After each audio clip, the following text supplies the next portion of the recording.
Alright guys, this video just dedicated to Patricio Pitbull. Now, we've seen a history of guys coming from other organizations, even recently such as Patchy Mix, who isn't as good as in the UFC. Now, that's just the fact.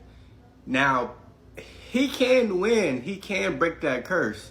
However, you can't go off of Patricio Pitbull when he was in his prime, because he's 38 right now. He's not in his prime. So we can't go off of that.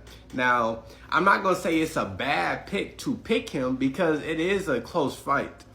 Now, but I think you're betting on him turning the clock back, which is, that's a bad bet in my opinion. Now, personally, I believe in Dan Ige. Can he lose? Of course he can lose. It's a fight at the end of the day, and he's a world-class fighter. However, you're banking on a man turning the clock back and getting back into his prime after we seen him last fight.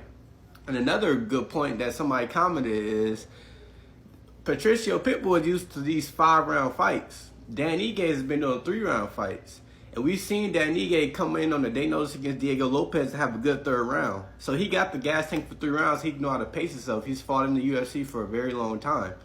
Now, are you willing to choose Patricio Pitbull turning the clock back over Dan Ige? Hey, maybe you are. Put your money on it. Or don't put your money on it. Don't matter. But at the end of the day, I got to make these picks and I got to analyze these fights and put out what I think is going to happen. I'm doing that to make some of my followers money, even if not a follower. I did just start my page. I like picking the right fights. This is a hobby of mine, so that's what I'm gonna do when I watch film. I look for things like this. So if he's flat in his last fight and he's 38, of course I'm gonna pick Dan Ige. But that's my take on it.